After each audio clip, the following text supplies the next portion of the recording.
bagaimana kabarnya? Halo, selamat pagi. Pagi Pak, baik Pak. Pagi Pak, Betul, baik. Pak. Alhamdulillah. Oke, sebelum memulai perkuliahan hari ini, kita berdoa dulu menurut yang masing-masing ya. Berdoa dimulai.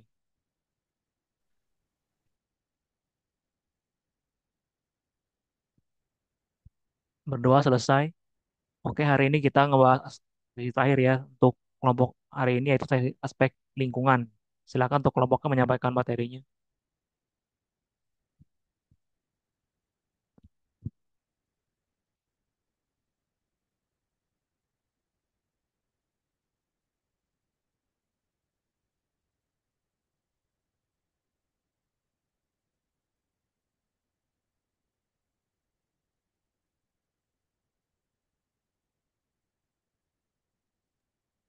Oke Pak, mohon tunggu sebentar ya. Oke.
Halo, permisi Pak Andi dan teman-teman, apakah suara saya terdengar? Terdengar, Rama. Dengar.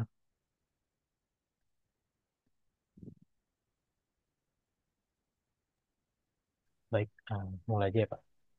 Ya, Ya, silakan. Assalamualaikum warahmatullahi wabarakatuh. Selamat pagi eh, Pak Setio Ferry dan juga Pak Andi dan juga teman-teman manajemen kuasa yang hari ini sekarang berada di Zoom. Hari ini kami dari kelompok 8 ingin presentasikan tentang materi kajian aspek lingkungan dalam studi kelayakan bisnis. Nah, jadi sebelum kita mulai, dalam merencanakan suatu bisnis tuh salah satu aspek yang sangat penting dan perlu mendapat perhatian khusus itu aspek lingkungan. Aspek ini tuh menjadi bagian krusial dalam studi kelayakan bisnis. Kenapa? Karena memiliki dampak langsung terhadap keberlanjutan usaha dan juga masyarakat sekitarnya atau bahkan lingkungan alam gitu. Jadi lingkungan bukan hanya berbicara soal alam atau ekosistem aja, tapi juga mengenai bagaimana suatu bisnis dapat beroperasi secara bertanggung jawab dan berkelanjutan gitu. Oke, tanpa berlama-lama, kita mulai saja. Next.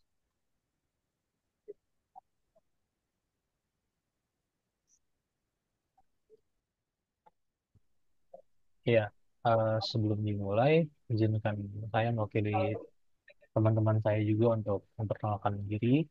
Ada Febrian Wijanarko, ada Gusti Rizky Ramadhani, ada Ibnu Aiban, ada Julo Matthew, ada Muhammad Justin, dan saya sendiri Muhammad Ramadan. Will be next.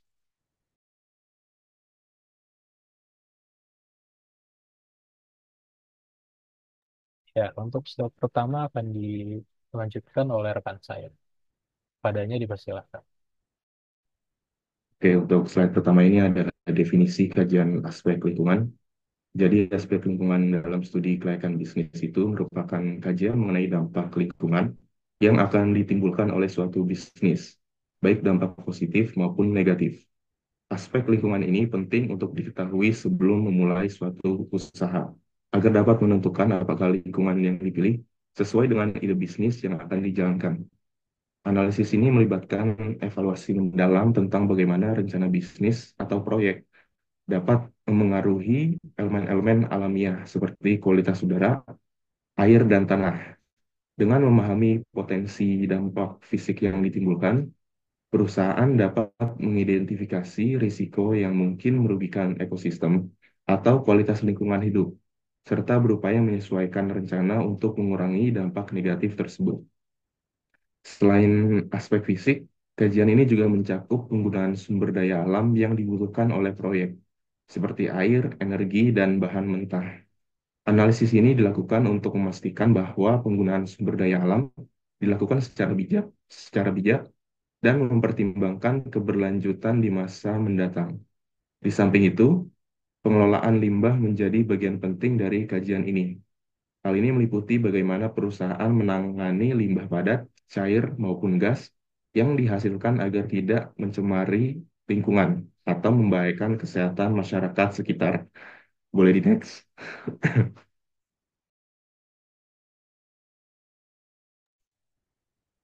Oke, yang selanjutnya ini ada tujuan kajian aspek lingkungan. Jadi tujuannya itu ada 5. Yang pertama itu meminimalisir dampak negatif terhadap lingkungan. Jadi dengan mengidentifikasi dan mengurangi dampak negatif terhadap lingkungan, seperti emisi karbon atau pencemaran air, yang dapat memengaruhi kesehatan masyarakat dan keberlanjutan ekosistem.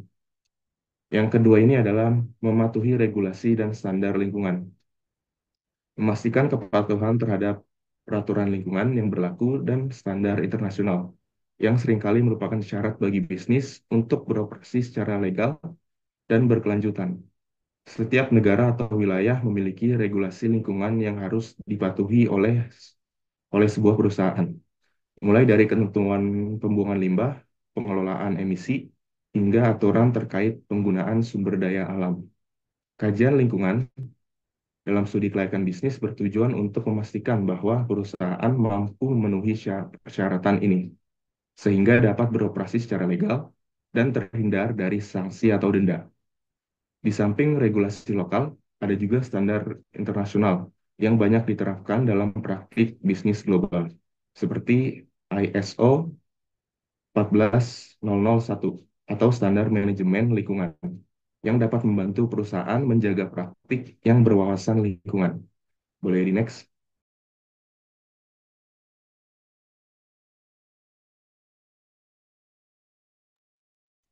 Oke, yang selanjutnya ini adalah mendukung keberlanjutan jangka panjang. Dengan mengembangkan strategi untuk mengelola sumber daya alam secara bertanggung jawab, agar bisnis bisa berjalan tanpa merusak kemampuan lingkungan untuk mendukung kebutuhan di masa depan. Selanjutnya adalah menjaga reputasi dan meningkatkan daya saing.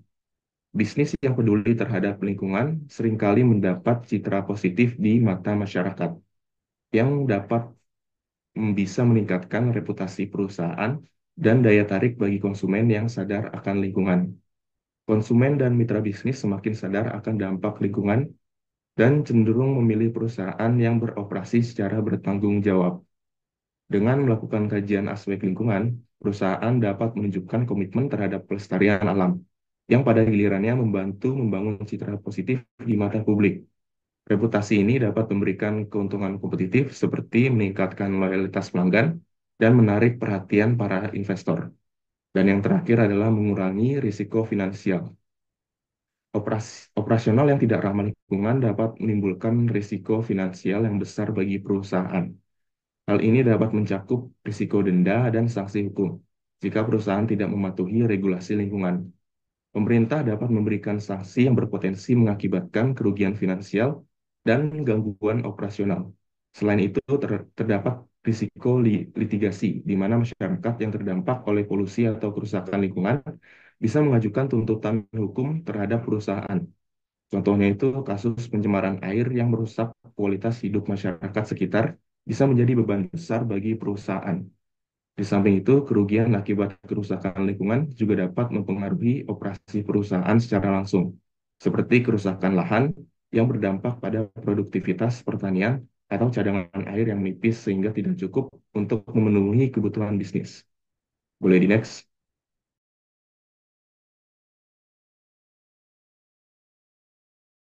Oke, untuk selanjutnya akan dijelaskan oleh rekan saya.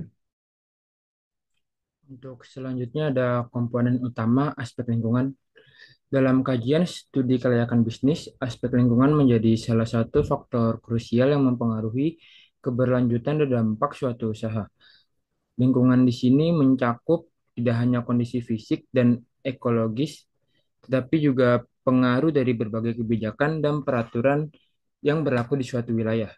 Komponen utama dari aspek lingkungan dalam studi kelayakan bisnis.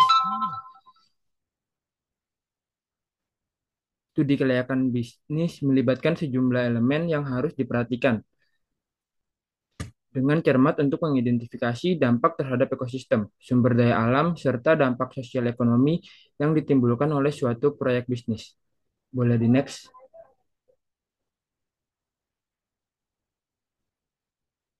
Selanjutnya yaitu 6 komponen utama dalam aspek lingkungan studi kelayakan bisnis. Yang pertama yaitu dampak terhadap sumber daya alam. Studi kelayakan bisnis perlu mempertimbangkan bagaimana operasional suatu proyek dapat mempengaruhi keberlanjutan sumber daya alam, seperti air, energi, dan bahan baku. Penting untuk mengevaluasi potensi eksploitasi yang berlebihan atau pencemaran yang mungkin terjadi yang bisa mengancam ketersediaan dan kualitas sumber daya di masa depan. Yang kedua yaitu kepatuhan terhadap regulasi lingkungan. Setiap bisnis harus memahami dan mematuhi peraturan lingkungan yang berlaku di wilayah operasionalnya. Regulasi ini umumnya mencakup kebijakan tentang emisi gas rumah kaca, pengelolaan limbah, serta perlindungan kawasan hijau. Analisis ini memastikan bahwa bisnis tidak hanya beroperasi sesuai standar lingkungan, tetapi juga mematuhi hukum yang berlaku. Yang ketiga yaitu pengelolaan limbah dan polusi. Proyek bisnis biasanya menghasilkan limbah baik cair, gas, maupun padat. Dalam studi kelayakan, perusahaan harus menilai kemampuan mereka untuk mengelola limbah dengan teknologi yang ramah lingkungan dan mengurangi dampak negatif terhadap lingkungan serta kesehatan masyarakat sekitar. Yang keempat, yaitu keanekaragaman hayati dan penggunaan lahan. Dampak bisnis terhadap keanekaragaman hayati dan penggunaan lahan perlu dievaluasi, terutama jika melibatkan perubahan besar dalam tata guna lahan, seperti pembangunan pabrik.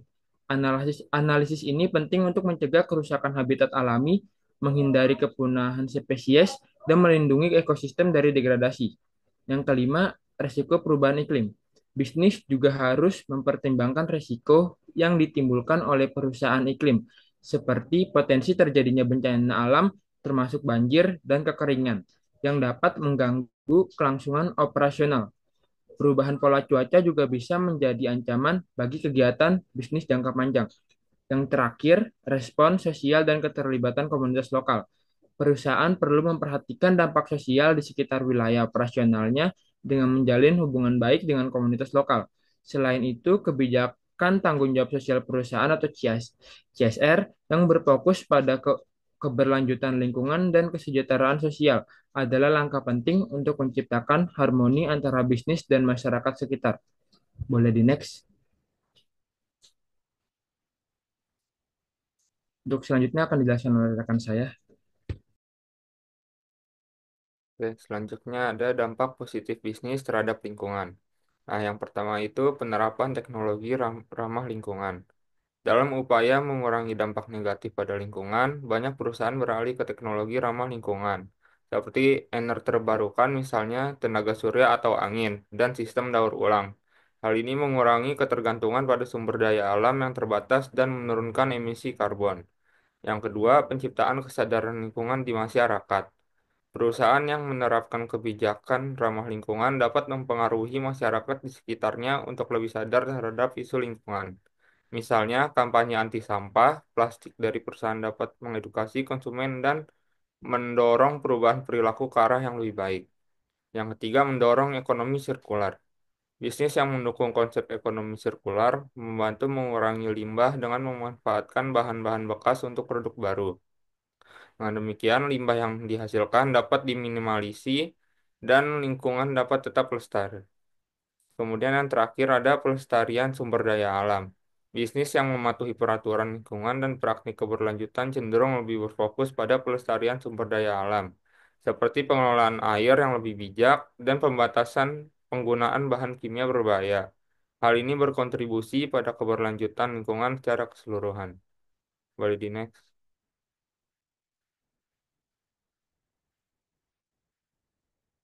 Oke, selanjutnya ini ada dampak negatifnya juga terhadap dampak negatif sih terhadap lingkungan. Yang pertama, polusi udara, air, dan tanah. Industri manufaktur dan pabrik seringkali menghasilkan emisi gas rumah kaca, limbah cair, dan limbah padat yang mencemari udara, air, dan tanah.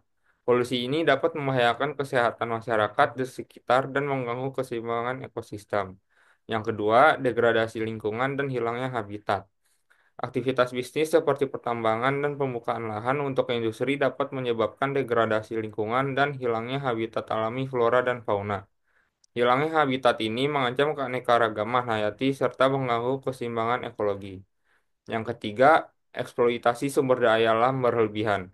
Beberapa bisnis mengeksploitasi sumber daya alam secara besar-besaran, seperti penggunaan air berlebihan dan penebangan hutan. Eksploitasi ini dapat menyebabkan kelangkaan sumber daya dan merusak ekosistem yang pada akhirnya merugikan manusia dan lingkungan. Nah, yang terakhir ini risiko limbah berbahaya dan bahan kimia. Banyak industri menghasilkan limbah berbahaya yang jika tidak dikelola dengan baik dapat mencemari lingkungan dan membahayakan kesehatan manusia. Penggunaan bahan kimia beracun juga dapat mencemari air, tanah, dan menciptakan dampak jangka panjang bagi lingkungan. Mulai di next.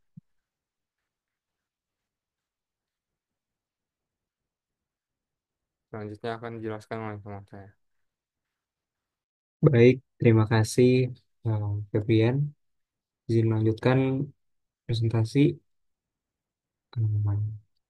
Selanjutnya adalah metode dan pendekatan analisis lingkungan menggunakan AMDAL.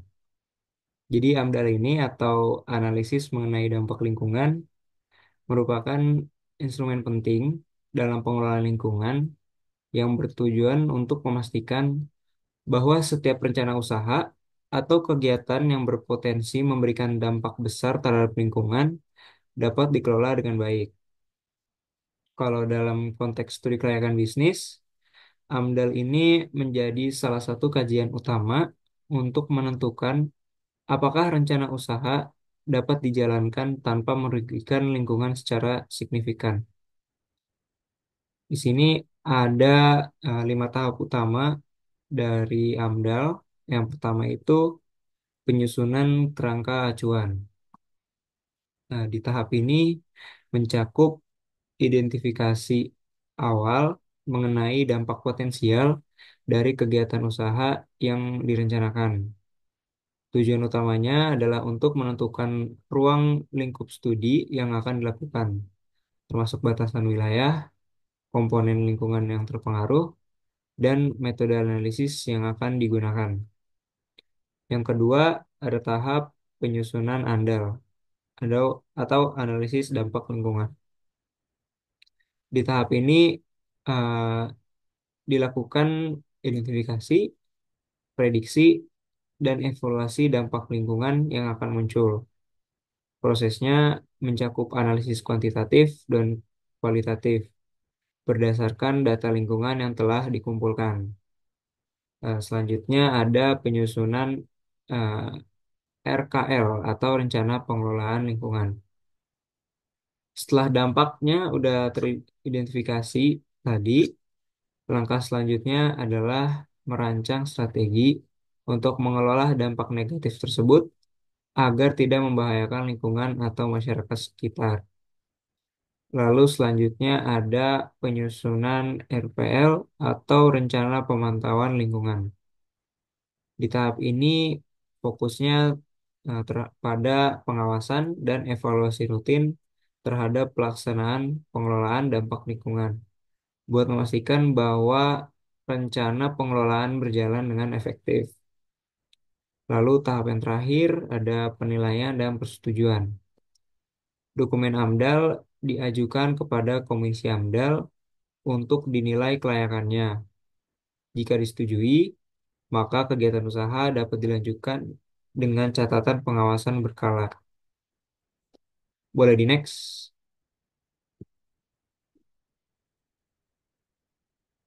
Nah, dalam pelaksanaannya ada beberapa pendekatan yang digunakan untuk menganalisis aspek lingkungan. Yang pertama itu ada pendekatan ekologis. Pendekatan ini berfokus pada hubungan antara kegiatan usaha dengan ekosistem. Kajian ini melibatkan analisis terhadap keanekaragaman hayati, daya dukung lingkungan, serta dampak terhadap flora dan fauna. Contohnya, jika kegiatan usaha berada di wilayah konservasi, maka kajian ini menjadi prioritas utama. Selanjutnya ada pendekatan sosial ekonomi. Pendekatan ini mempertimbangkan dampak kegiatan usaha terhadap masyarakat setempat, baik dari segi sosial maupun ekonomi. Hal-hal yang dianalisis meliputi perubahan mata pencaharian, dampak terhadap kesehatan, serta potensi konflik sosial. Lalu selanjutnya pendekatan fisik kimia. Pendekatan ini mencakup analisis terhadap komponen lingkungan abiotik seperti kualitas udara, air, tanah, dan suara. Misalnya dalam studi kelayakan pabrik. Kajian ini melibatkan pengukuran emisi gas buang atau dampak limbah cair terhadap sungai terdekat. Lalu selanjutnya ada pendekatan legal dan kebijakan. Setiap kegiatan usaha harus mematuhi regulasi dan kebijakan lingkungan yang berlaku. Pendekatan ini memastikan bahwa proyek mematuhi undang-undang, peraturan daerah, serta standar lingkungan yang telah ditetapkan oleh pemerintah. Yang kelima ada pendekatan keterlibatan publik. Melibatkan masyarakat dalam proses AMDAL sangat penting untuk mendapatkan masukan dan mengidentifikasi dampak sosial yang mungkin tidak terdeteksi secara teknis. Pendekatan ini biasanya dilakukan melalui konsultasi publik atau forum diskusi. Boleh di next.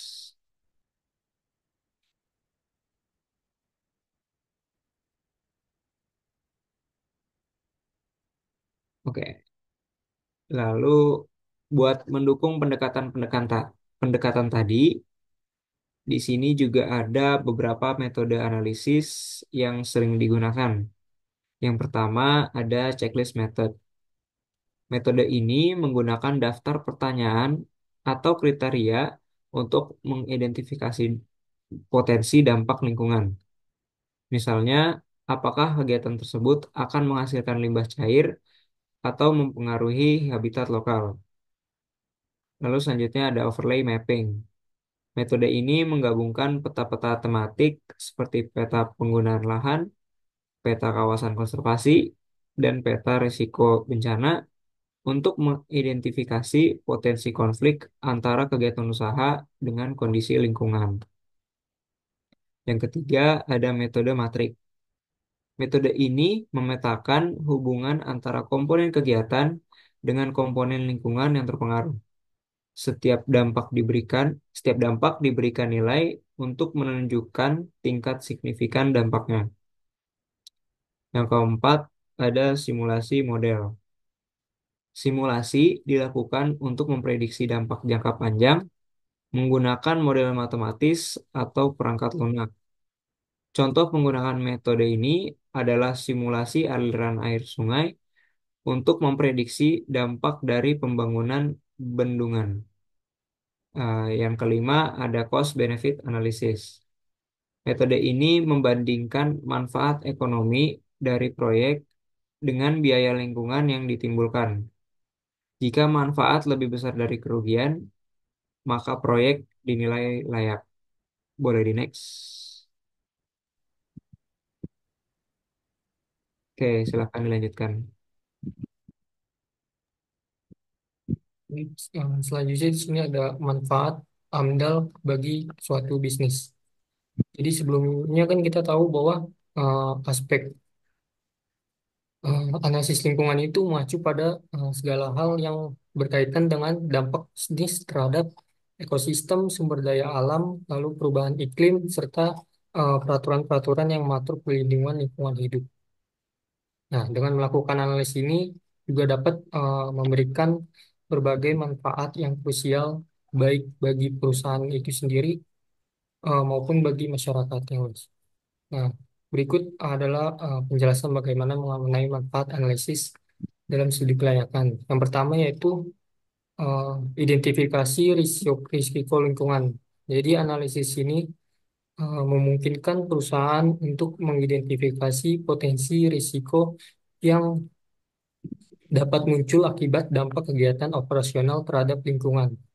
Jadi resiko-resiko tersebut tuh bisa berupa perubahan iklim, bencana alam seperti banjir atau kekeringan. Lalu untuk atau perubahan regulasi yang terkait dengan perlindungan lingkungan. Misalnya itu jika perusahaan itu beroperasi di kawasan rawan banjir atau menggunakan bahan baku yang langka dan dapat terpengaruh oleh perubahan iklim. Nah, dengan menggunakan analisis ini tuh juga dapat membantu untuk merencanakan strategi mitigasi dalam perusahaan.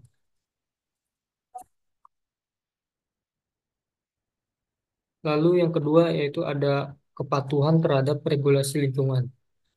Jadi sebelumnya kita tahu bahwa regulasi yang mengatur pelindungan lingkungan itu semakin ketat. Jadi pemerintah membuat berbagai kebijakan untuk memastikan bahwa perusahaan tidak menyebabkan kerusakan yang berkelanjutan pada lingkungan, seperti pengelolaan limbah, lalu emisi gas rumah kaca, dan penggunaan sumber daya yang terlalu berlebihan.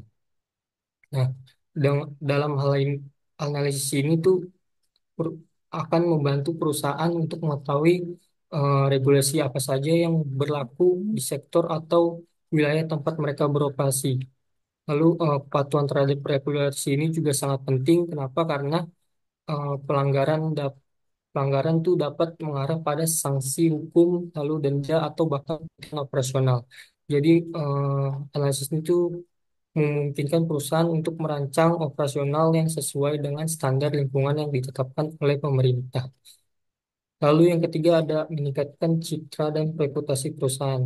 Di- jadi di area ini tuh konsumen dan masyarakat tuh lebih memilih untuk mendukung perusahaan yang bertanggung jawab terhadap lingkungan. Jadi dengan melakukan analisis lingkungan dan ini tuh perusahaan tersebut bisa memperbaiki citra perusahaan. Yang di mana perusahaan yang menunjukkan komitmen terhadap keberlanjutan seringkali mendapatkan kepercayaan lebih tinggi dari konsumen, yang pada gilirannya dapat meningkatkan loyalitas pelanggan. Selain itu juga di beberapa industri, keberlanjutan menjadi faktor pembeda yang signifikan dalam memenangkan persaingan pasar, yang mana perusahaan yang aktif dalam isu lingkungan dapat menciptakan branding yang kuat dan menjadi pilihan utama bagi konsumen yang peduli terhadap keberlanjutan. Lalu yang keempat yaitu ada efisiensi penggunaan sumber daya. Dalam analisis aspek lingkungan ini, perusahaan juga dapat mengevaluasi bagaimana mereka menggunakan sumber daya alam seperti air, energi, bahan baku, dan sebagainya. Lalu salah satu tujuan utama dari analisis ini tuh untuk meningkatkan efisiensi penggunaan sumber daya tersebut yang tidak hanya menguntungkan lingkungan, tapi juga dapat mengurangi biaya operasional. Misalnya itu perusahaan tuh berhasil mengurangi konsumsi energi dengan menggunakan teknologi yang lebih efisien atau mengganti bahan bakar fosil dengan energi terbarukan. Yang dimana ini juga dapat menurunkan biaya produksi dan pada saat yang sama juga mengurangi jejak karbon perusahaan. Lalu yang kelima ada perencanaan jangka panjang dan keberlanjutan. Jadi analisis ini tuh perusahaan tuh dapat untuk merencanakan strategi jangka panjang yang lebih adaptif dan juga tanggung jawab terhadap perusahaan yang terjadi di masa depan.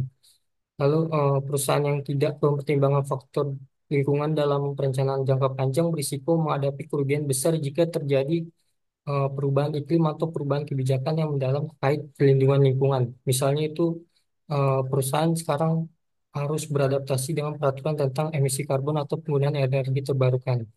Jadi dengan memahami bagaimana tren atau masalah lingkungan yang mungkin timbul juga perusahaan dapat membuat keputusan yang lebih baik terkait lokasi usaha, strategi pengelolaan sumber daya, serta inovasi produk dan proses yang mendukung keberlanjutan. Lalu yang terakhir ada menciptakan inovasi dan keunggulan kompetitif. Jadi perusahaan itu sering kali menemukan peluang untuk berinovasi dalam eh, analisis ini. Di mana inovasi ini tuh bisa berwujud pada produk atau layanan baru yang lebih ramah lingkungan. Nah, penggunaan teknologi ini lebih efisien atau pengembangan proses yang lebih hemat energi. Jadi perusahaan yang dapat berinovasi dalam hal keberlanjutan memiliki keunggulan kompetitif yang lebih besar karena mereka bisa menarik konsumen yang peduli lingkungan serta memanfaatkan pasar yang semakin besar untuk produk atau layanan yang ramah lingkungan. Untuk selanjutnya juga bisa dijelaskan oleh rekan saya. Silakan. Baik, terima kasih Justin. Lihat di sini adalah slide study case. Kelompok kami ngambil dari PT Semen Indonesia.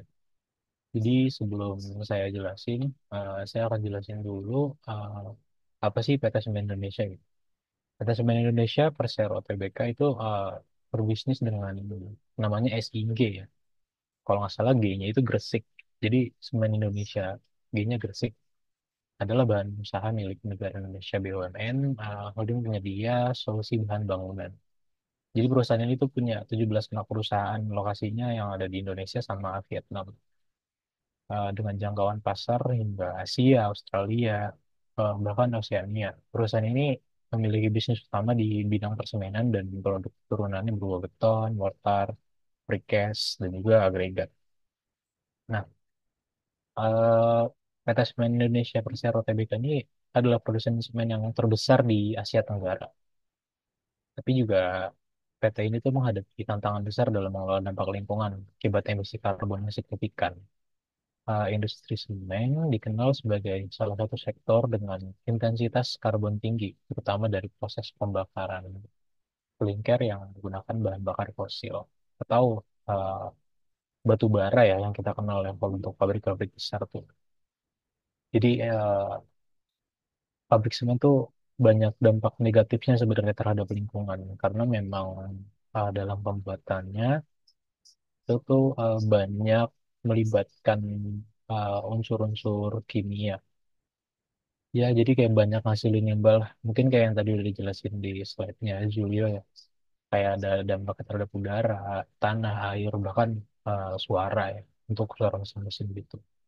Tapi seiring dengan peningkatan kesadaran masyarakat dan regulasi pemerintah mengenai dampak lingkungan, PT Semen Indonesia ini berusaha juga buat mengadopsi strategi bisnis berkelanjutan yang bisa meminimalkan dampak negatif operasionalnya terhadap lingkungan. Boleh di next.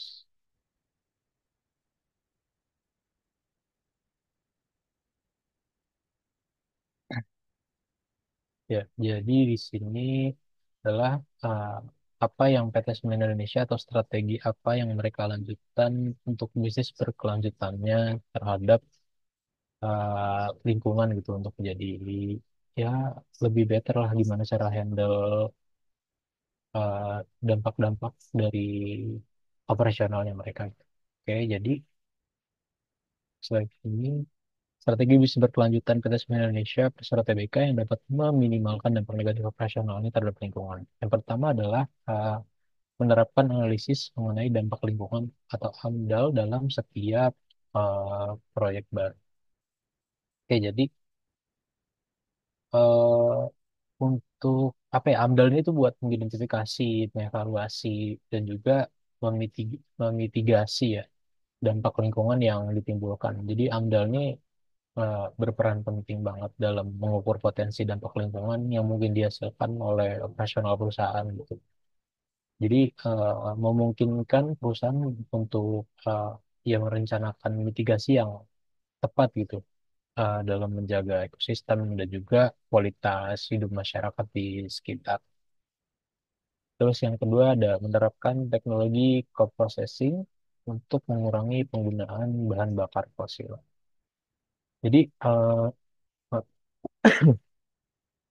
PT Semen Indonesia telah menerapkan teknologi co-processing ini untuk mengurangi penggunaan bahan bakar fosil. Jadi memungkinkan penggantian sebagian ya, nggak full diganti karena memang pada dasarnya sebuah pabrik tuh ya energi fosil itu salah satu energi yang apa ya energi yang besar lah untuk menjalankan operasional gitu. Jadi di sini disebutkan sebagian bahan bakar dengan limbah industri atau bahan bakar alternatif yang lebih ramah lingkungan. Nah, eh, terus selanjutnya ada PT Semen Indonesia juga berkomitmen melakukan rehabilitasi lahan tambang dengan menanam pohon dan melakukan konservasi di sekitar area operasionalnya. Ya, jadi mereka berkomitmen buat ngelakuin eh, rehabilitasi ya. Jadi penanaman pohon, melakukan konservasi di sekitar area operasionalnya gitu. Jadi operasional yang mereka lakukan nggak benar-benar apa ya merusak lingkungan dan itu memang salah satu cara mereka buat ngatasin apa ya penebangan pohon yang sebelumnya dilakukan gitu loh untuk membangun pabrik atau eh, buat kelancaran operasional gitu. Terus menjalankan tanggung jawab sosial dengan melibatkan masyarakat dalam berbagai program pemberdayaan. Ya, jadi mereka itu juga melakukan tanggung jawab sosial dengan program CSR ya, Corporate Social Responsibility. Ya, itu mencangkup pelatihan kewirausahaan, edukasi lingkungan, dan juga peningkatan fasilitas umum. Pelibatan komunitas lokal dalam program lingkungan ini tuh bisa ningkatin kepercayaan masyarakat terhadap perusahaan gitu lah. Jadi bisa mendorong hubungan sosial yang positif juga. Jadi eh, menjadi apa ya, keunggulan kompetitif juga di mata publik karena eh, ya mereka coba buat convince atau ya bahasanya yang ngajak masyarakat lah. Jadi eh, selain mereka yang bertanggung jawab sama lingkungan, ya masyarakat juga harus gitu loh, terkhusus di sekitar lingkungan pabrik. Jadi mereka kurang lebih kayak ngadain apa ya, bukan campaign sih bahasanya ya memang ajakan aja buat masyarakat di sekitar pabriknya gitu loh untuk menjaga lingkungan bersama dengan PT Semen Indonesia. Jadi PT Semen Indonesia ini memberikan gambaran tentang bagaimana perusahaan besar di Indonesia ini dapat apa ya bahasanya mengintegrasikan strategi bisnis dengan tanggung jawab lingkungan dan sosial gitu. Jadi langkah-langkah yang diambil perusahaan ini tuh bukan hanya ngebantu memenuhi persyaratan regulasi lingkungan doang. Kan banyak tuh kadang ya perusahaan-perusahaan yang yang penting persyaratan regulasi lingkungannya kelar untuk selebihnya ya nggak ada yang tahu tuh operasionalnya gimana gitu. Tapi kalau untuk PT Semen Indonesia ini mereka memang ya udah berkomitmen lah buat gimana caranya jaga lingkungan dengan pabrik mereka yang udah udah pasti tahu gitu bakal ada limbahnya entah udara, tanah, air dan lain-lain gitu. Nah, ini juga itu tadi yang saya bilang juga bukan buat hanya menuhin persyaratan regulasi lingkungan aja, tapi juga memperkuat citra perusahaan sebagai entitas yang peduli pada keberlanjutan lingkungan. Oke, itu saja dari saya. Eh, boleh dong.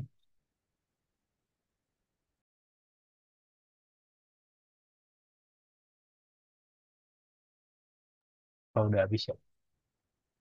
Ya, sekian Pak Ferry, Pak Andi, dan teman-teman dari kelompok kami presentasinya.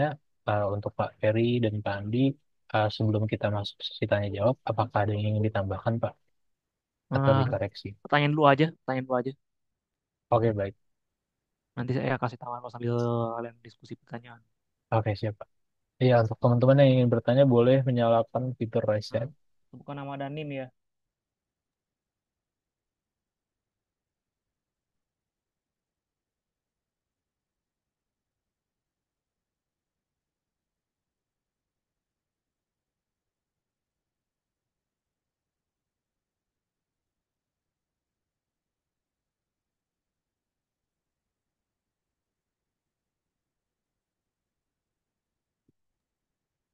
Ya, oke. Di sini yang raise hand pertama ada Maria Lorenza. Boleh untuk Maria pertanyaannya. Baik, sebelumnya terima kasih atas kesempatannya. Izin bertanya, dari studi kasus PT Semen Indonesia tadi, udah disebutin beberapa strategi yang diterapkan untuk mengurangi dampak negatif operasionalnya terhadap lingkungan. Pertanyaannya, apakah langkah-langkah tersebut sudah optimal atau masih ada ruang untuk perbaikan seperti alternatif lain yang bisa dilakukan? Terima kasih. Baik, terima kasih atas pertanyaannya. Oke, Tadi Pak Maria selanjutnya ada. yang lewat tadi pertanyaannya.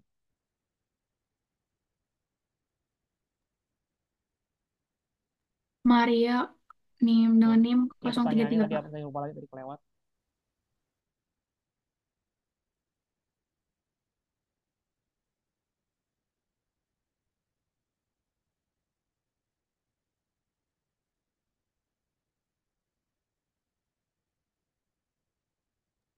Ini Pak, saya udah catat Pak, mohon izin. Ya apa? Yang selanjutnya Iya, aja.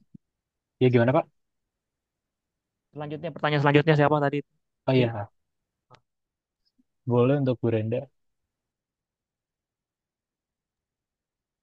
Baik, sebelumnya saya Brenda dengan NIM belakangnya itu 080.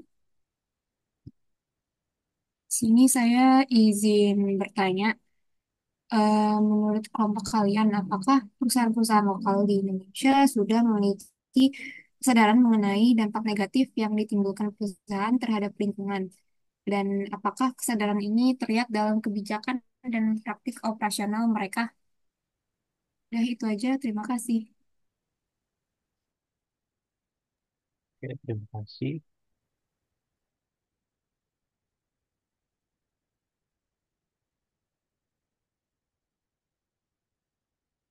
Oke, di sini ada Aisyah Abigail. Untuk Aisyah dipersilakan. Baik, sebelumnya saya Saidatul Aisyah Bikal Chandra dengan NIM belakang 161.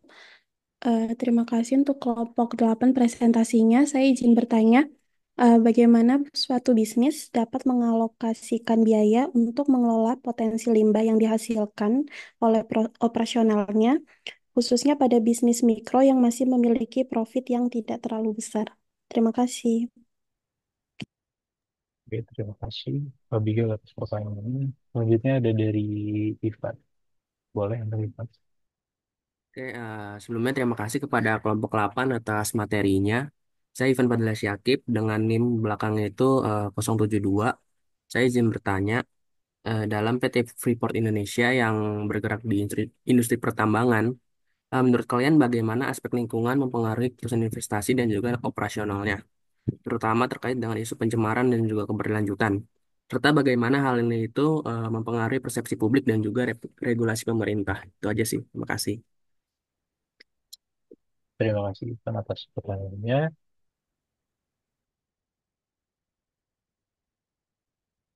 Ada apa lagi yang ingin ditanya? Oh, ada ini bisa deh. Ya, untuk David, boleh dipersilakan. Baik, terima kasih atas kesempatannya. Saya David dengan NIM belakang 011. Izin bertanya mengenai pembuangan limbah tadi ya. Mungkin contoh skala kecilnya seperti kayak UMKM makanan gerobakan gitu di pinggir jalan yang membuang sisa-sisa makanannya ke selokan. Namun orang-orang sekitar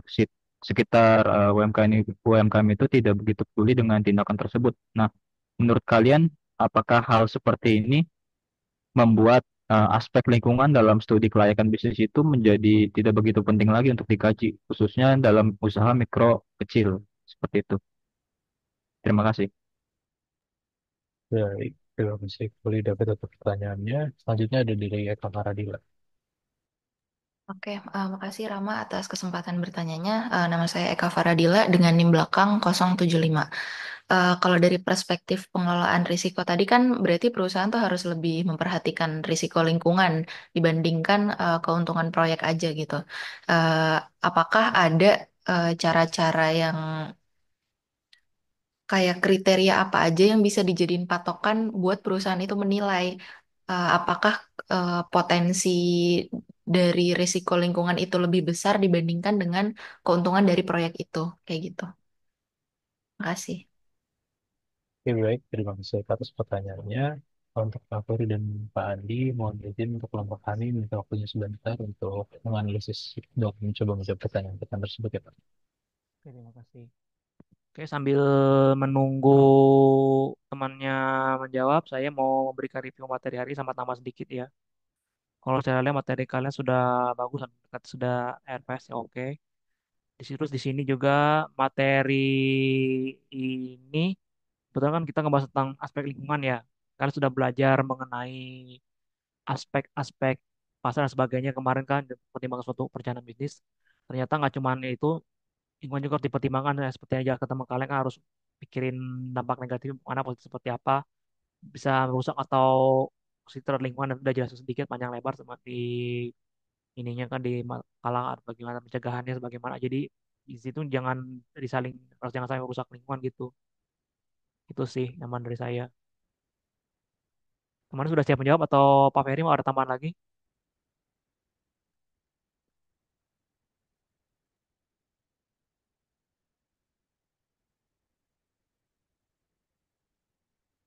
Nanti saja terakhir saya, Pak. Ya, oke, silakan saya sudah siap menjawab temannya.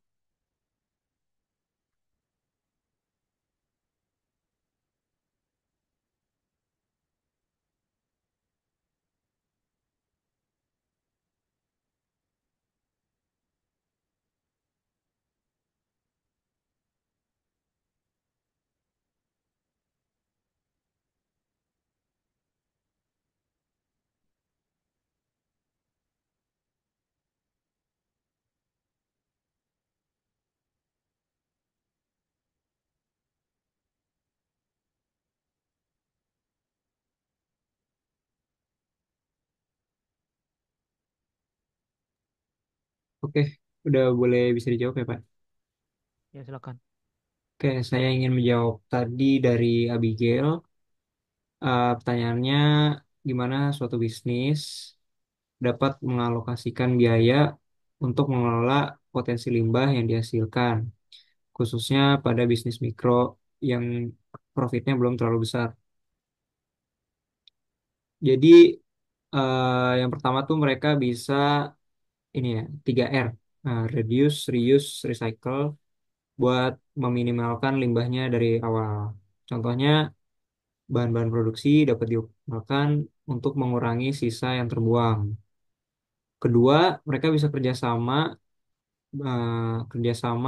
bersama pihak ketiga buat menawarkan jasa daur ulang dan mengelola limbah supaya menghemat biaya ya daripada kita tuh maksudnya mereka tuh investasi fasilitas sendiri. Yang ketiga, bisnis mikronya bisa memanfaatkan subsidi atau program pemerintah yang mendukung pengelolaan lingkungan bagi usaha kecil. Mungkin kalau dikasih contohnya itu buat kedai kopi ya. Yang pertama, mereka tuh bisa pakai tumbler atau gelas yang reusable, yang bisa dipakai terus-menerus. Jadi buat mengurangi gelas yang sekali pakai juga. Nah, itu udah bisa mengurangi limbah. Habis itu dari ampas kopinya itu bisa didaur ulang sebagai pupuk kompos. Itu entah itu digunakan sendiri atau dijual lagi buat ke petani lokal. Terus pengelolaan lebih lanjut, mereka bisa kerjasama dengan pengangkut limbah organik atau daur ulang.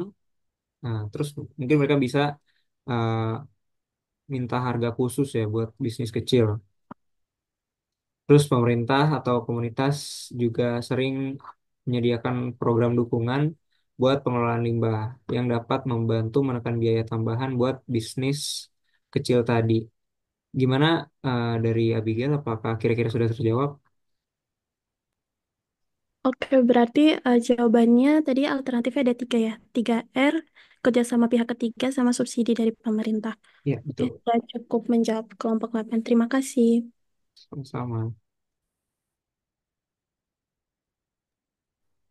Selanjutnya, saya akan menjawab pertanyaan dari Brenda. Tadi pertanyaannya, menurut kelompok kalian, apakah perusahaan-perusahaan lokal di Indonesia sudah memiliki kesadaran mengenai dampak negatif yang ditimbulkan perusahaan terhadap lingkungan? Apakah kesadaran ini terlihat dalam kebijakan dan praktik operasional mereka? Untuk jawabannya, di Indonesia sendiri, kesadaran perusahaan-perusahaan lokal terhadap dampak negatif lingkungan terus meningkat, meskipun tingkat adopsi dan penerapannya bervariasi tergantung pada ukuran dan sektor industri masing-masing. Adapun beberapa langkah yang telah terlihat di antara perusahaan lokal Indonesia, yaitu mencakup yang pertama, adanya kebijakan lingkungan. Perusahaan-perusahaan besar, terutama yang terdaftar di Bursa Efek Indonesia, banyak yang menerapkan kebijakan lingkungan yang lebih ketat.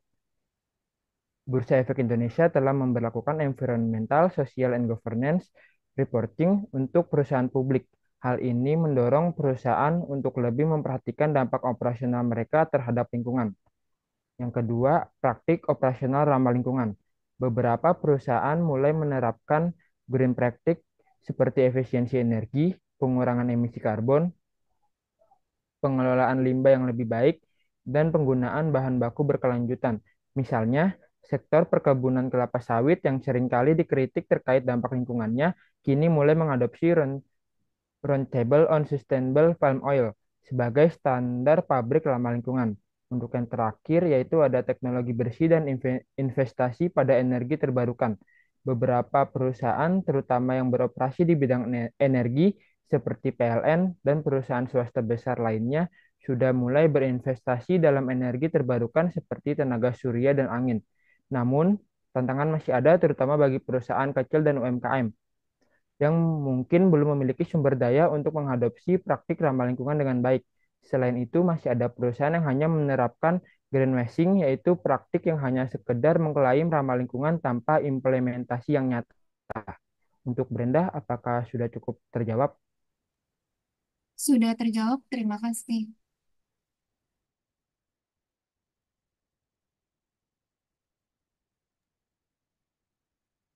Oke, selanjutnya di sini saya akan menjawab pertanyaannya Eka.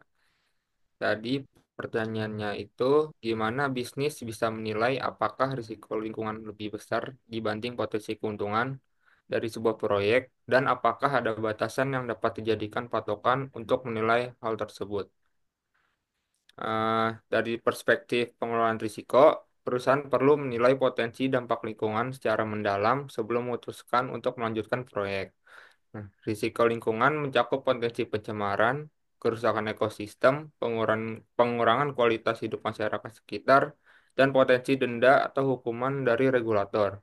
Penilaian ini dapat dilakukan melalui analisis risiko lingkungan atau Environmental Risk Assessment atau biasa disebut ERA yang melibatkan pengukuran dampak negatif potensial pada lingkungan serta kalkulasi biaya mitigasi. Nah, untuk menilai apakah risiko lingkungan lebih besar dibandingkan potensi keuntungan, perusahaan biasanya melakukan analisis biaya manfaat atau cost benefit analysis yang mempertimbangkan biaya finansial, reputasi, serta potensial tanggung jawab hukum. Dalam analisis ini, perusahaan menghitung potensi keuntungan proyek dan membandingkannya dengan potensi kerugian akibat risiko lingkungan. Selain itu, standar internasional seperti ISO 14001 untuk manajemen lingkungan dapat dijadikan patokan. Standar ini membantu bisnis menentukan risiko yang dapat diterima, terutama jika risiko tersebut melibatkan kerusakan lingkungan yang tidak dapat diperbaiki. Nah, batasan yang digunakan untuk menilai risiko lingkungan bisa berupa regulasi lokal, ambang batas emisi, atau standar kualitas lingkungan yang diterapkan di area proyek. Jika analisis menunjukkan bahwa biaya mitigasi atau risiko reputasi lebih besar dibanding potensi keuntungan, perusahaan mungkin akan memutuskan untuk tidak melanjutkan proyek tersebut. Apa sudah terjawab, Eka? Udah terjawab, makasih, Feb.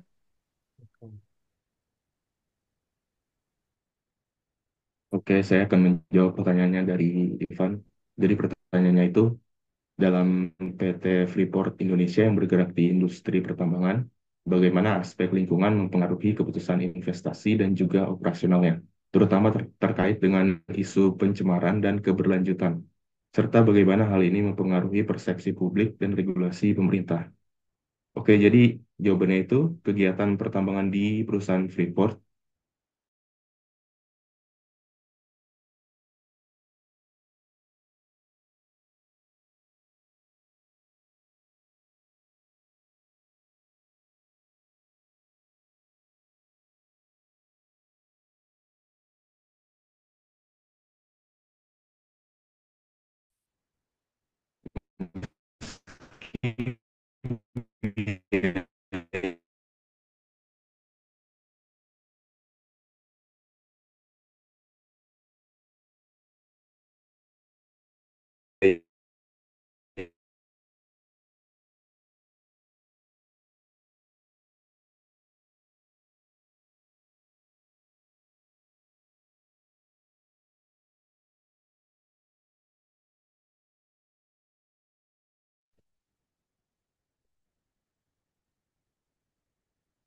Oke, mohon maaf guys, tadi kelempar. Jadi saya lanjutkan. Jadi untuk meminimalkan dampak ini, Freeport perlu berinvestasi dalam teknologi pengelolaan limbah dan praktik ramah lingkungan. Meski biaya ini merupakan komponen besar dari operasional, ketidakpatuhan terhadap standar lingkungan dapat mengakibatkan sanksi atau bahkan penghentian operasional oleh pemerintah.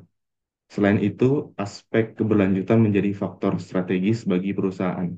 Jadi PT Freeport dituntut untuk mengadopsi praktik keberlanjutan seperti rehabilitasi lahan dan perlindungan keanekaragaman hayati, sehingga diperlukan alokasi investasi dalam program rehabilitasi dan pelaporan keberlanjutan.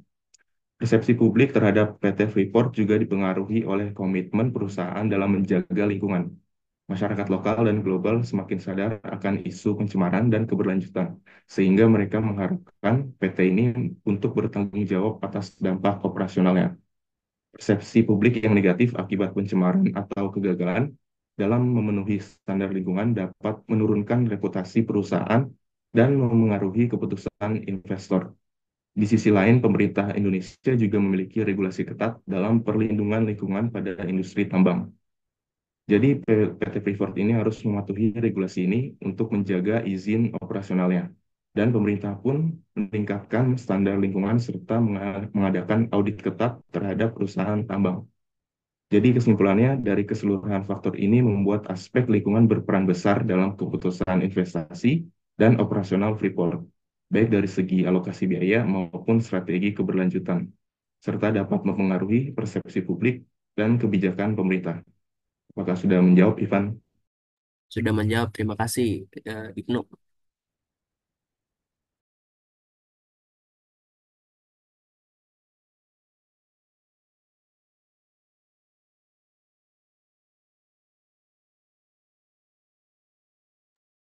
Sudah semua? Belum, Pak. Ya, Oh, ini. saya melanjutkan pertanyaan dari Maria.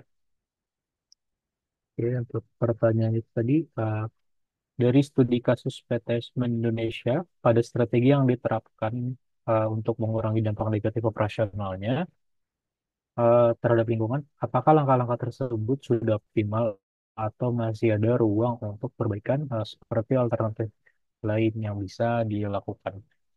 Oke, jadi kalau untuk yang dipresentasikan tadi ada mereka menerapkan untuk AMDAL, co-processing, rehabilitasi, dan juga eh, program CSR ya. Oke, di sini tadi dari catatan saya, mungkin ini akan saya jelaskan ulang, tapi ada juga tambahannya.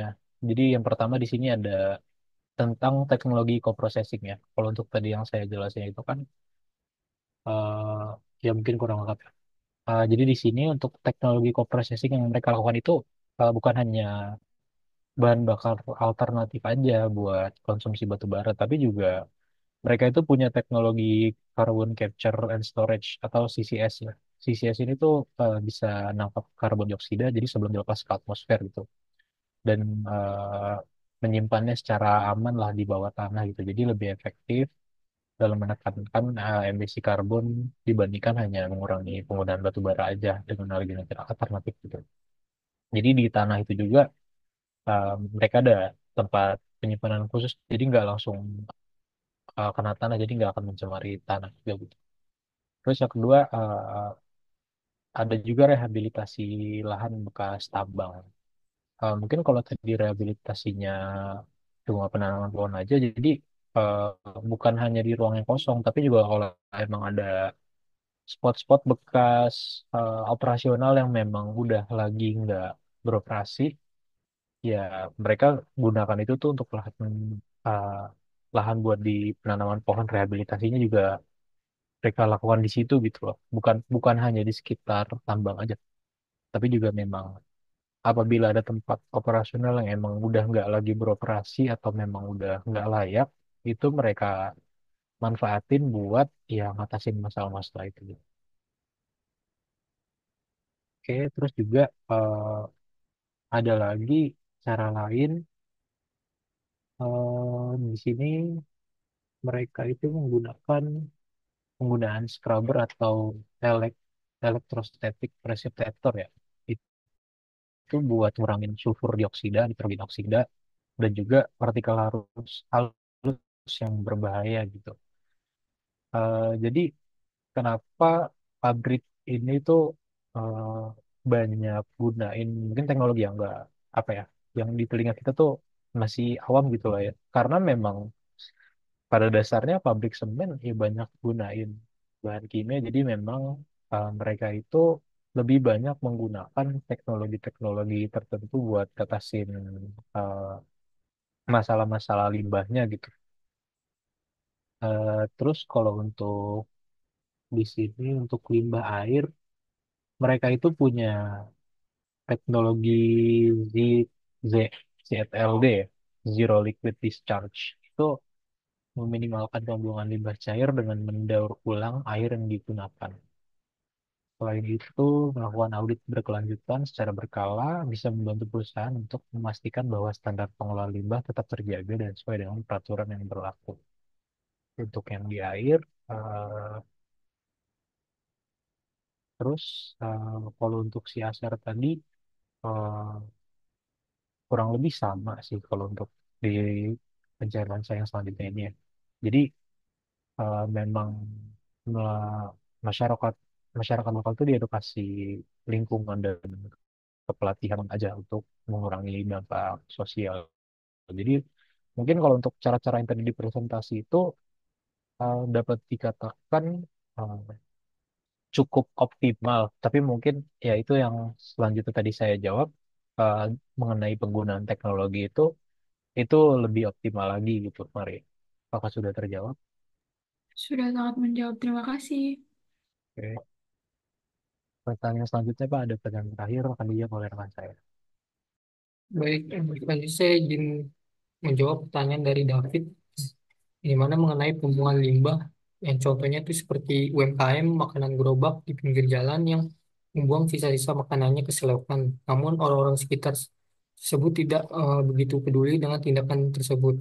Nah, misalnya itu menurut kalian apakah hal seperti ini membuat aspek lingkungan dalam studi kelayakan bisnis jadi tidak begitu penting lagi untuk dikaji, khususnya dalam usaha mikro kecil? Jadi jawabannya itu menurut kami aspek lingkungan dalam studi kelayakan bisnis itu tetap penting untuk dikaji dalam usaha mikro kecil. Jadi walaupun masyarakat sekitar mungkin tidak begitu peduli dengan pembuangan limbah makanan, di mana hal ini itu juga tidak berarti bahwa aspek lingkungan itu dapat diabaikan gitu. Nah, kenapa? Karena pengelolaan limbah tuh yang tidak tepat bisa menimbulkan dampak jangka panjang yang merugikan bagi usaha atau UMKM tersebut. Jadi pengabaikan pengelolaan limbah ini tuh bisa mengurangi daya saing usaha tersebut dan juga bagaimana memperburuk citra di mata pelanggan yang semakin peduli dengan isu lingkungan. Itu menurut. kelompok kami dan apa sudah terjawab, David? Sudah, terima kasih banyak Justin. Oke, Pak Ferry dan Pak Andi, sekian dari kelompok kami atas presentasi hari ini. Apabila ada kesalahan, mohon dikoreksi Bapak dan teman-teman. Eh, dari saya mewakili teman-teman, izinkan kami mundur diri. Mohon maaf apabila ada kesalahan. Assalamualaikum warahmatullahi wabarakatuh. Waalaikumsalam. Oke, terima kasih atas pemaparannya. Saya sambil nge-review dikit ya untuk pertanyaan kalian hari ini. Pertanyaan kalian cenderung sudah bagus sih, sudah lebih ke aspek lakan bisnis sih, sudah ada kayak kalau dampak lingkungannya bagaimana kalau dijalankan dan sebagainya mungkin udah oke dan bagus ya. Itu sih dari saya. Pak Ferry memberikan tambahan? Ya, baik. Terima kasih, Pak Andi. Hmm.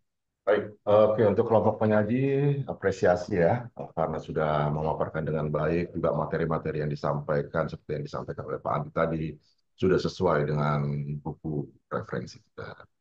Hanya memang kalau kita perhatikan ya kajian AMDAL ini kan biasanya untuk perusahaan besar dan sifatnya industri ya pabrik. Dia tidak menjangkau bentuk-bentuk atau jenis industri yang misalkan bentuknya retail atau UMKM. Nah, kalau kita perhatikan regulasi yang ada di Indonesia, ya, untuk usaha-usaha seperti itu, payungnya itu bukan AMDAL. Jadi nanti kalian bisa cermati ya, ada yang namanya regulasi terkait dengan upaya pengelolaan lingkungan hidup dan upaya pemantauan lingkungan hidup, UKL dan UPL. Nah, ini yang akan lebih relevan kalau misalkan bentuk usahanya itu UMKM ataupun usaha yang bentuknya bukan produksi. Nah, jadi nanti kalian bisa sesuaikan pada saat kalian menyusun studi kelayakan bisnis khususnya untuk bagian analisis dampak lingkungan ini. Karena kalau AMDAL, ya AMDAL itu digunakan biasanya untuk perusahaan-perusahaan yang sifatnya memproduksi. Nah, kemudian sekarang balik lagi kalau kita misalkan bukan mau buka usaha yang skala besar dan juga bukan mau melakukan apa proses produksi seperti pabrik, itu apa aja yang harus kita analisis di dalam analisis lingkungan ini. Oke, banyak poin-poin yang bisa kita ini kan ya. Misalkan kita bicara waste management, ya kan, pengelolaan limbah dan sampah entah itu limbah plastik, entah itu limbah kemasan, ataupun sisa produk. Ya kan kalau kita mau buka salon, kita mau buka coffee shop, kita mau buka toko kelontong, itu semua kan pasti ada sampahnya ya. Entah sampah plastik, entah sampah kemasan, entah sisa produk. Nah ini gimana cara mengelolanya, nih, waste manajemennya supaya nggak mencemari lingkungan. Kemudian kita juga bisa bicara tentang masalah efisiensi sumber daya, efisiensi energi, penggunaan air, penggunaan listrik, ya kan? Apakah nanti misalkan instalasi listrik kita akan menggunakan lampu-lampu LED yang relatif ramah lingkungan. Oke, upaya apa yang akan kita lakukan supaya pemanfaatan air itu nggak mubazir? Nah, itu bisa kita masukkan di dalam analisis dampak lingkungan untuk usaha yang skalanya kecil. Termasuk juga kita bisa bicara misalkan nanti dipaparkan terkait dengan aspek layout misalkan bagaimana manajemen pencahayaan dan pendinginan ruangan. Karena kalau misalkan kita salah ya membuat layout, misalkan nanti kan matahari akan langsung nyorot tuh ke ruangan kita. Dampaknya apa? Panas. Panas kita hidupin AC maunya yang posisi maksimal. Nah itu kan di satu sisi menguntungkan buat kita karena kita merasa lebih sejuk, lebih dingin. Tetapi di sisi lain kan akan ada negatif externality-nya itu kepada lingkungan. Karena AC kan akan menghasilkan limbah yang akan memperburuk apa ini cuaca. Kemudian apalagi yang bisa kita bahas? Misalkan kita ingin berkontribusi terhadap mengurangi polusi udara sehingga kita memilih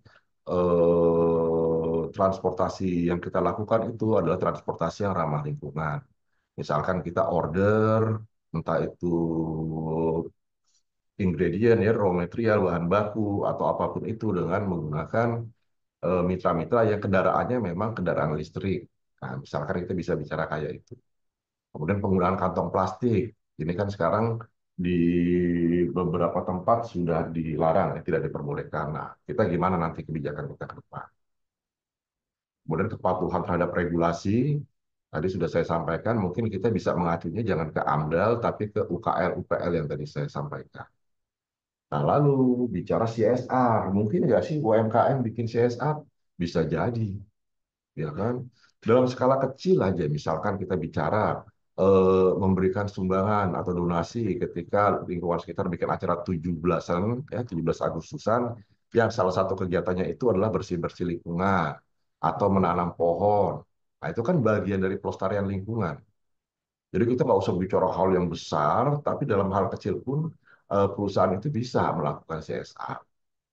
Nah, jadi maksud saya, nanti ketika kalian mencoba menuangkan ya analisis dampak lingkungan ini ke dalam SKB kalian, perhatikan baik-baik jenis usaha kalian serta skalanya. Jadi jangan langsung hajar AMDAL, ya kan masukkan sesuai textbook, padahal nggak sesuai, nanti nggak relevan. Karena AMDAL itu sekali lagi biasanya digunakan untuk perusahaan skala besar dan melakukan proses produksi. Nah, itu mungkin ya beberapa tambahan dari saya. Nah, termasuk juga nanti kalian harus cari ini ya, dokumen-dokumen yang dibutuhkan. Kalau di bagian awal kan waktu kita bicara perizinan, itu kalian sudah memaparkan tuh, sudah mencari informasi, cari tahu dokumen apa aja sih yang dibutuhkan untuk begini, begini, begini.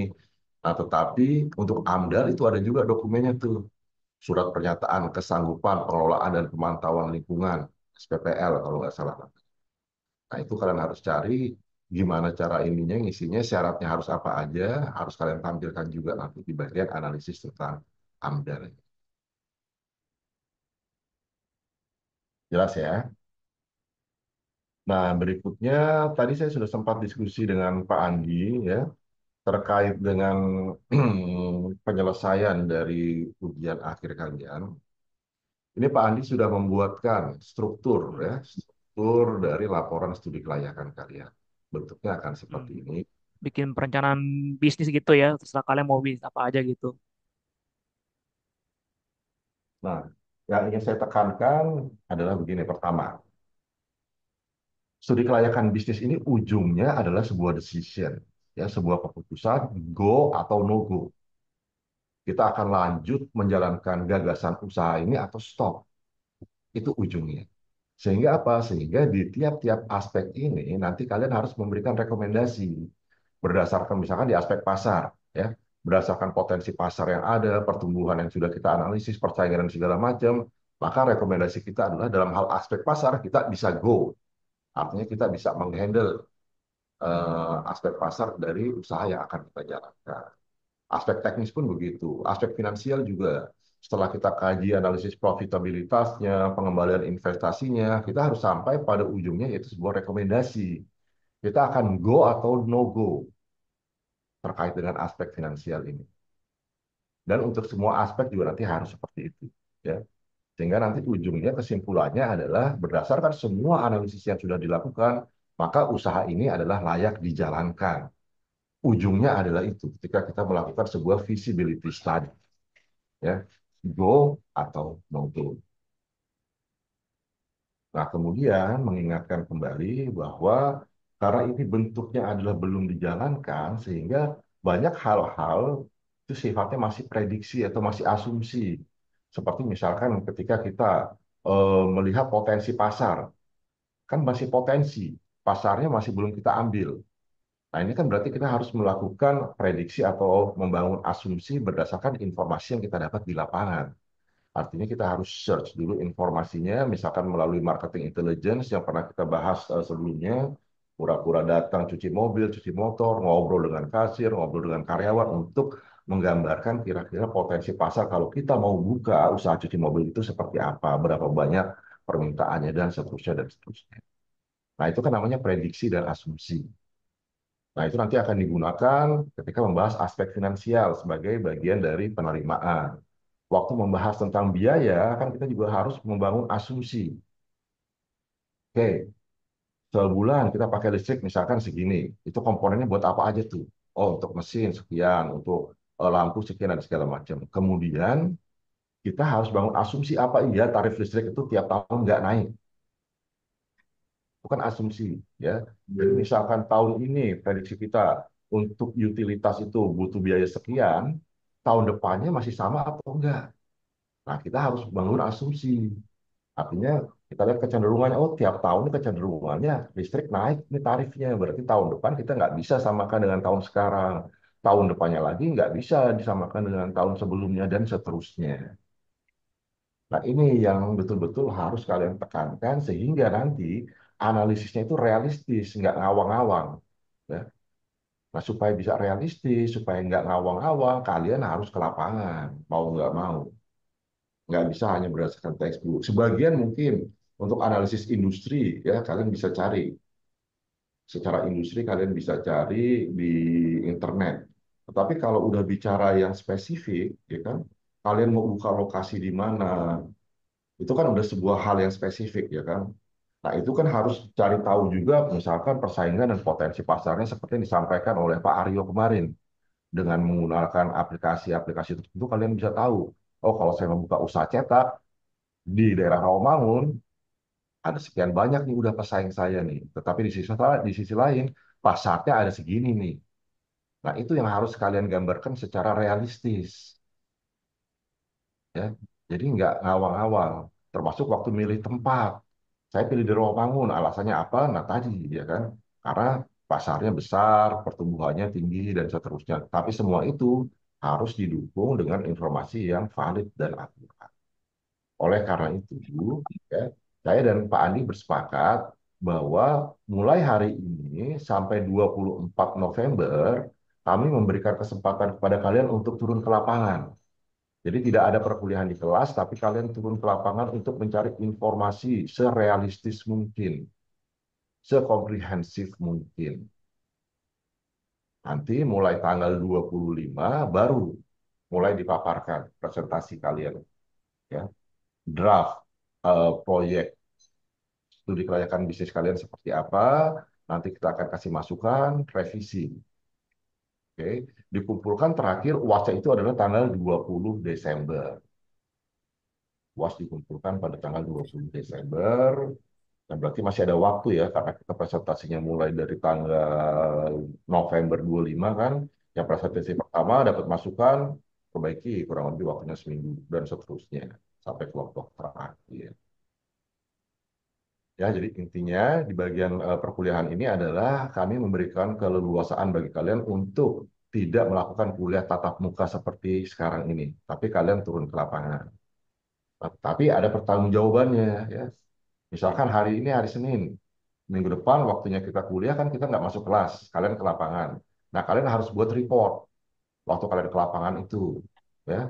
Kalian mengerjakan apa, dari jam berapa sampai jam berapa, hasilnya apa, kemudian buat semacam draft kecilnya dari hasil yang kalian dapat itu, misalkan terkait dengan potensi pasar, kalian ke lapangannya itu mengumpulkan data tentang potensi pasar. Nah, buat di lampirannya berdasarkan analisis kalian, maka nanti waktu saya nyusun SKB bagian potensi pasar, kurang lebih draftnya adalah seperti ini.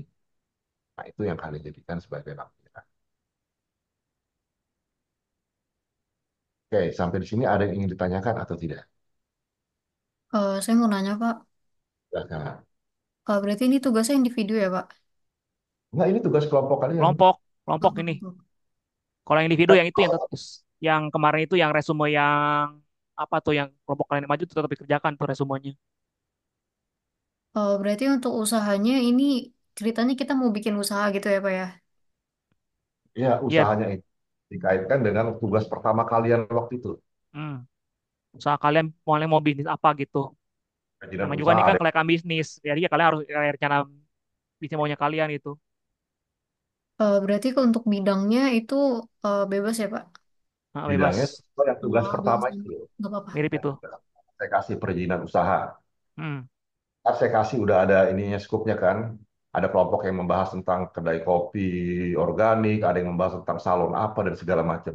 Fokusnya ke situ usahanya.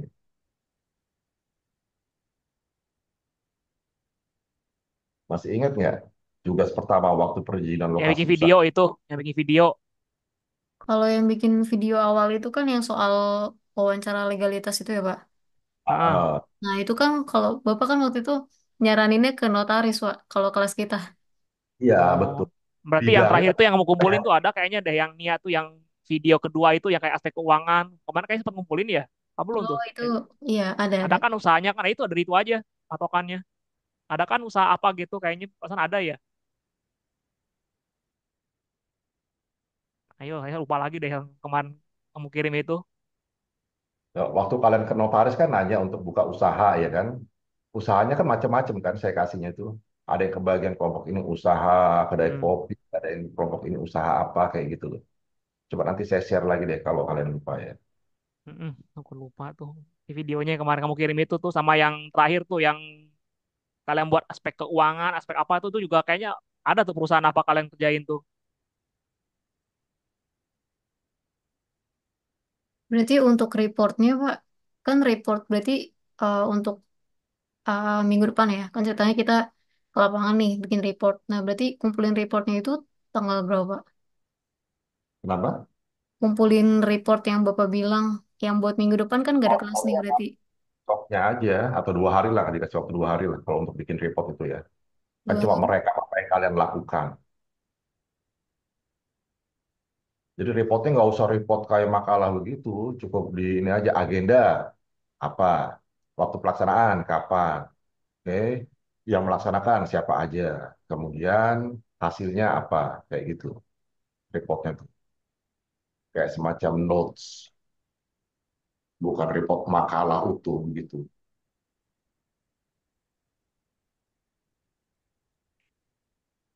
Oke, Pak. Oke,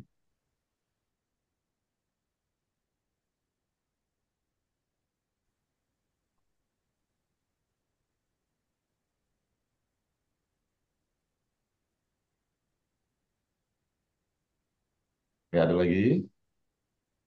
Mana Nia sama timnya, teman-temannya.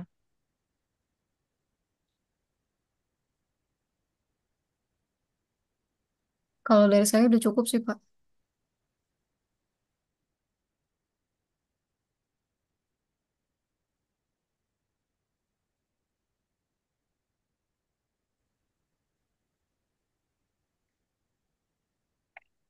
Yang lain bagaimana?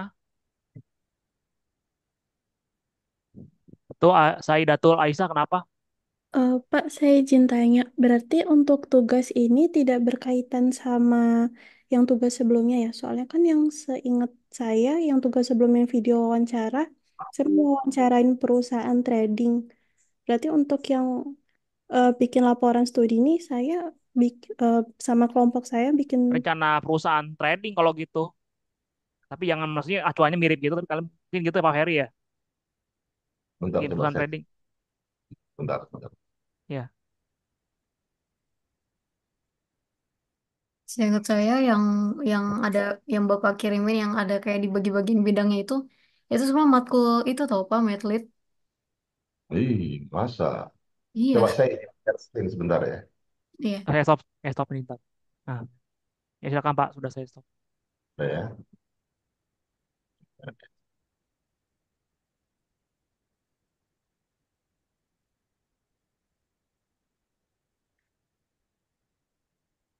Nah, ini kemarin kan waktu yang tugas pertama ini saya kasih kan.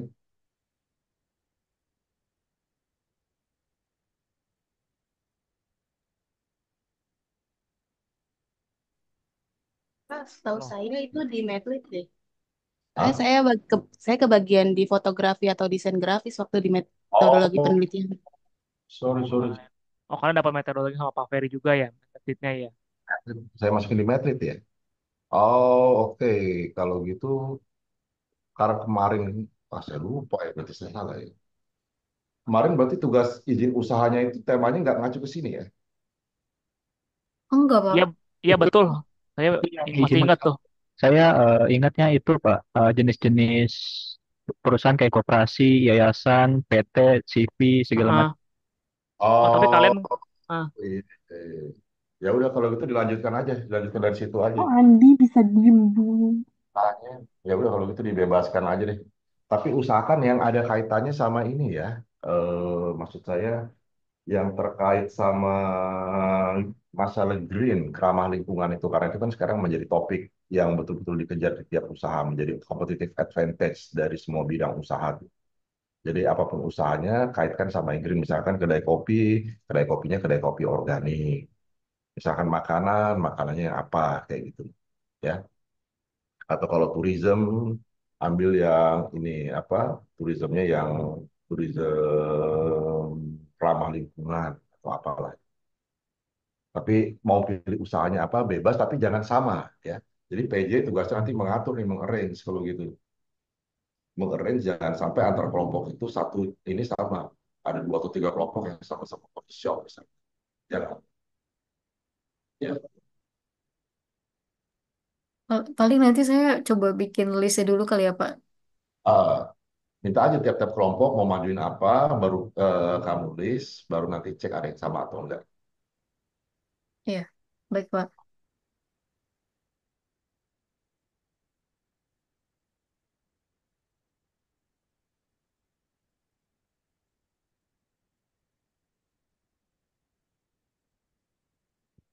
Ke yang lain bagaimana?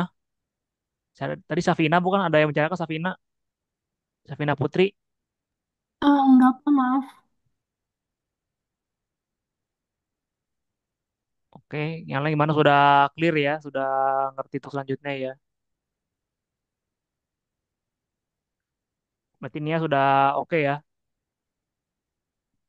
Kalau tidak ada, kita absen dulu untuk hari ini ya, sebelum kita akhiri kuliah hari ini.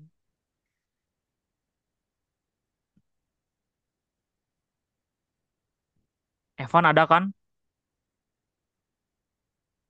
Evan? Tumben Evan nggak masuk. Bernardus, Evan Dito. Oh ada. Oh, lagi ini dia. Andre Kurniawan. Hadir, Pak. Tadi David Dik ada. Asti. Hadir, Pak. Hadir, Pak. Ramad Hadir, Ramadan Pak. Putra. Ya, Ramadan Putra ada kan? Hadir, Pak. Iya Pak, Ah, hadir Pak. campur Ramadan dulu. nih. Erika Usari tadi ada kayaknya ya. Hadir, Pak. Maria ada. Said Salahuddin. Hadir, Pak.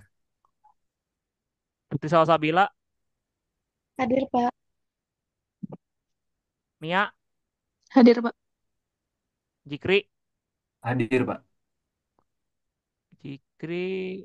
Terus Andika Amalia. Andika Hadir, Amalia. hadir, Pak. Ibnu. Hadir, Pak. Mutiara Putri. Mut. Hadir, Pak. Abinaya Akbar. Hadir, Pak. Aleika. Aleika ada. Alika hadir, Pak. Oh, Aleika. Aleika hadir. Danita. Kairunisa. Hadir, Pak. Fikri Eka. Hadir, Pak. Ivan Fadilah. Hadir, Pak. Salwanur. Hadir, Pak. Eka Paradila. Hadir, Pak. Ada ya. Eka Paradila ada. Alma Ardia tadi ada kan? Hadir, Pak. Brenda ada. Gustiar ada. Hadir, Pak. Iken tadi kayaknya ada Iken ya. Ada, Pak. Romdoni. Rijal Romdoni. Hadir, Pak. Tiara Dwi. Hadir, Pak. Gio ada. Hadir, Gio. Pak. Tadi Syafina ada kan? Iya, ada, Pak. Febrian ada. Tadi ya, Febrian ya. Ada Pak, hadir Pak. Justin ada. Salsabila Putri. Hadir, Pak. Zahrani. Zahrani ada. Hadir, Pak. Hadir, hadir. Putri Tahta. Hadir, Pak. Dito Habib. Made Tiara ada kan? Hadir, Tiara hadir, Pak. Rapi ada kan? Rapi Raditya. Hadir, Pak. Dina Nur. Hadir, Pak. M. Farhan. Hadir, Pak. Tadi Julio Matthew ada. Like ada kan? Ada, Pak. Ezra ada kan? Hadir, Pak. Melviani ada kan? Melvi hadir, Pak. Nia ada. Kurniati ada. Terus Anur. Anur hadir, Pak. Terus M. Faisal Andrianto.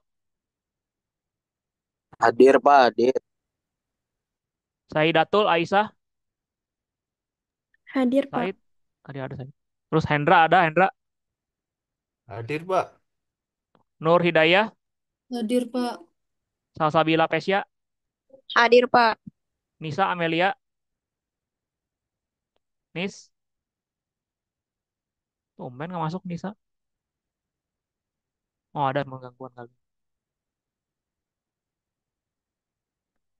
Ada yang belum kepanggil untuk lewat. Oke, Nia udah clear ya untuk tugas yang Pak Ferry ini ya. Mana Nia? Halo, Nia. Sudah. Kalau dari saya sudah sih, Pak. Oke, Pak Ferry mau ada tambahan lagi? Cukup dari saya, Pak Andi. Oke, kalau sudah tidak ada, kita akhiri kuliah hari ini. Kita tutup dengan doa ya. Kita berdoa dulu mau masing-masing ya. Berdoa dimulai.